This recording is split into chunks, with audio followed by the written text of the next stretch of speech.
በ2011 ዓመተ ምህረት ስለወጣውና እውነተኛ የህይወት ታሪክ ላይ ስለተመሰረተው ዘ ኢንተችብልስ የተሰኘ ፊልም ይዘንላችሁ ቀርበናል። በአንድ ምሽት በፓሪስ ከተማ ውስጥ ነን። ድሪስ የተባለው ግለሰብ ቀጣሪውን ፊሊፕን በመኪና እያሸራሸረ ነው። ታዲያ በትራፊክ መጨናነቅ ውስጥ መቆየቱ ሲሰለቸው የፍጥነት ገደቡን ጥሶ መኪናውን በጣም በፍጥነት መንዳት ይጀምራል። ይሄ ደግሞ ወዲያውኑ የፖሊሶቹን ትኩረት ይስባል። ድሪስ ግን ከፖሊሶቹ እንደሚያመልጥ በ100 ዩሮ ይወራረዳል። ነገር ግን ከአንድ ድልድይ ስር ካለፉ በኋላ ፖሊሶቹ በሁለቱም በኩል አድብተው ይዟቸዋል። ፖሊሶቹ ከመኪና እንዲወርድ ሲያደርጉት እዚህ ላይ ነው እንግዲህ ድሪስ አስገራሚ ተዋናውን የሚጀምረው።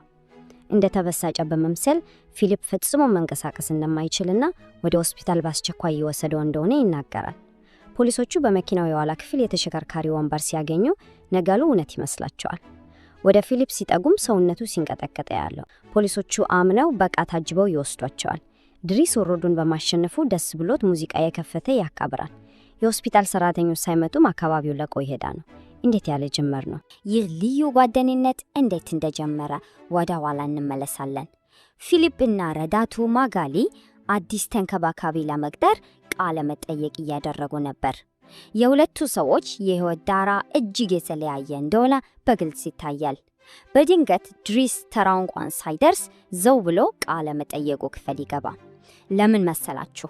የመጣው ስራ ፈልጎ ሳይሆን ስራ እንዳልቀጠሩት የሚገልጽ ፊርማ አግኝቶ የመንግስትን ስራ አጥነታ ድጎማ ለመቀበል ብቻ ነበር። ንግግሩ በጣም ግልጽና ትንሽ ቀደም ያለ ቢሆንም ፊሊፕ ግን በሁኔታው ተገርሞ ነገ የተፈረመው ወረቀት ለመውሰድ እንዲመጣ ይነግረዋል። ለምን ቢባል ፊሊፕ ግን በሌሎች አመልካቾች የርህራሄና አሰልቺ አቀራረብ እጅግ ተሰላችቶ ነበር። ድሪስ ወደ ደሃ ሰፈሩ ሲመለስና የቤተሰቡን ውጥንቅጥ ህይወት በተለይም ወንድሙ አዳማ አጠራጣሪ ነገሮች ውስጥ መግባቱን ስንመለከት የህይወታቸውን ልዩነት ይበልጥ ግልጽ ይሆንልናል። አንዱ በቅንጦት የተከበበ፣ ሌላኛው ደግሞ ከዕለት ተዕለት ኑሮ ጋር የሚታገል። በሚቀጥለው ቀን ድሪስ ወረቀቱን ለመውሰድ ሲመለስ ፊሊፕ ያልተጠበቀ ነገር ያደርጋል።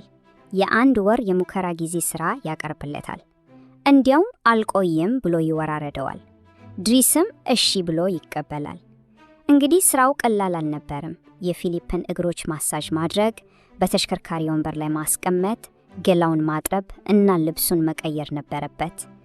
ድሪስ ረጅም የህክምና ካልሲዎች ማልበስ እና ፊሊፕ ሽንት ቤት ከተጠቀመ በኋላ መቀመጫውን ማጽዳት እንዳለበት ሲያውቅ እጅግ ይደነግጣል።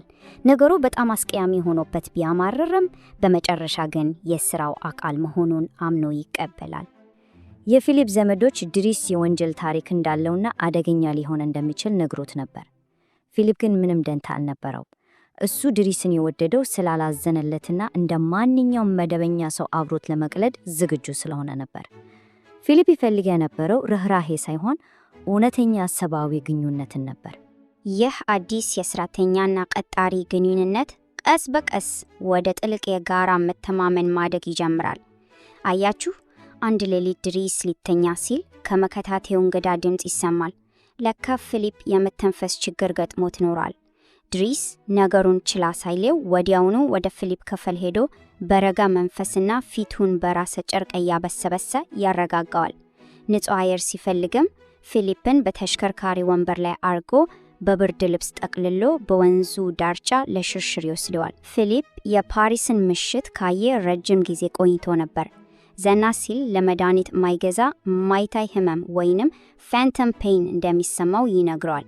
ህመሙ እንደገና ሊመጣ ሲል ድሪስ ያዘውን ማስታገሻ ለፊሊፕ ያካፍለዋል። ይህም ህመሙን እንዲቋቋም ይረዳል። በዚያ ምሽት መሃላቸው ትልቅ ቅርበት ተፈጠረ። ከዚያም ምግብ ቤት ገብተው ሲጫወቱ ፊሊፕ የህይወት ታሪኩን ማካፈል ይጀምራል። እዚህ ላይ የቁጥር 25 ትልቅ ትርጉም አለው።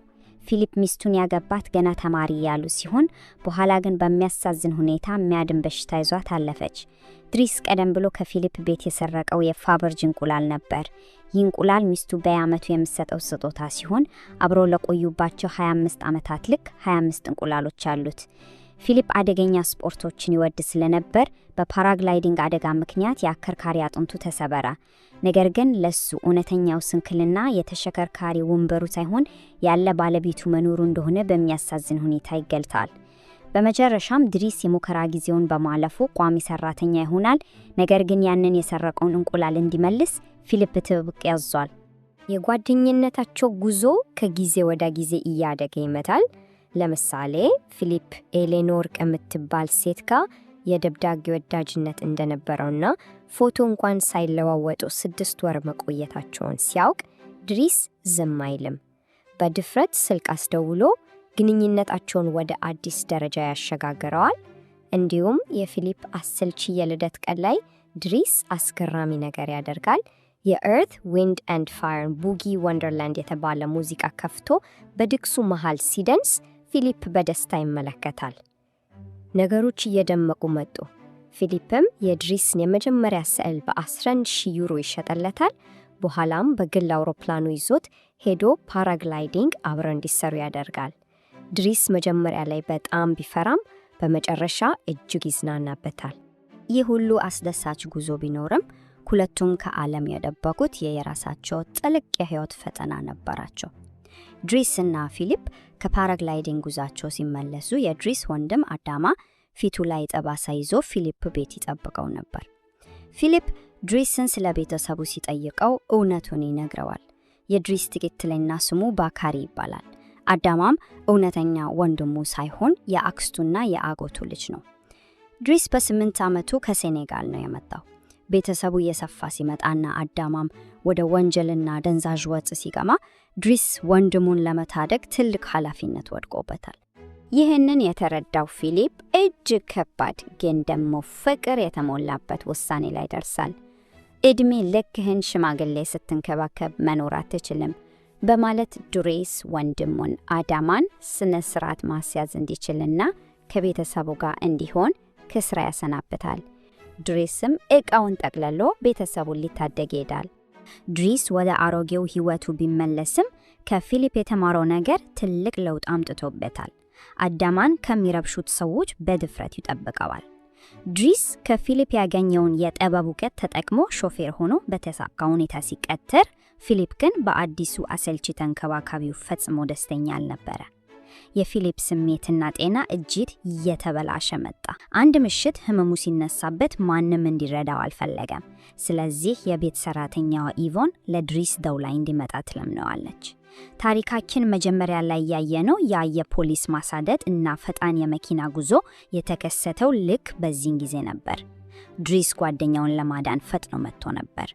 ከዚያ የፖሊስ ማሳደድ ጀብዱ በኋላ ድሪስ የመጨረሻ እንክብካቤውን ያደርጋል። ፊሊፕን ለማረጋጋት ወደ ባህር ዳርቻ ይወስደዋል። ያደገ ጢሙን በደንብ ያስተካክልለታል። በመጨረሻም ያንን የሰረቀውን የፋበርጅ እንቁላል ይመልስለታል። ነገር ግን ትልቁ ስጦታው ያ አልነበረም። ድሪስ ፊሊፕን ምግብ ቤት ወስዶት መልካም ዕድል ተመኝቶለት ይሄዳል። ፊሊፕ ብቻውን ቀሩ ብሎ ሲጨነቅ ምን ቢፈጠር ጥሩ ነው? በድንገት የደብዳቤ ጓደኛው ኤሌኖር ትመጣለች። ድሪስ ነው ያዘጋጀው። እሷም ስንክልናው ምንም ሳይመስላት በማየቷ ፊሊፕ እጅግ ይደሰታል። ይህ ሁሉ በእውነት የተፈጠረ ነው። እውነተኛው ፊሊፕ ፖዞ ዲ ቦርጎ አሁን ሞሮኮ ውስጥ እንደሚኖር፣ ዳግመኛ ትዳር መስርቶ 2 ሴት ልጆች እንዳሉት መረጃዎች ያሳያሉ። እውነተኛው ድሪስ ወይም አብደልያስሚን ሴሉ ደግሞ የራሱ ድርጅት አለው ሲሆን ትዳር መስርቶ 3 ልጆች አሉት። ከሁሉም በላይ የሚያስደስተው ግን እነዚህ 2 ሰዎች እስከ ዛሬ ድረስ እጅግ የቅርብ ጓደኛሞች ሆነው መቀጠራቸው ነው። ይህ ያልተጠበቀ ገጠመኝ ለሁለቱም ፍጹም አዲስ ምዕራፍ ከፍቶላቸዋል።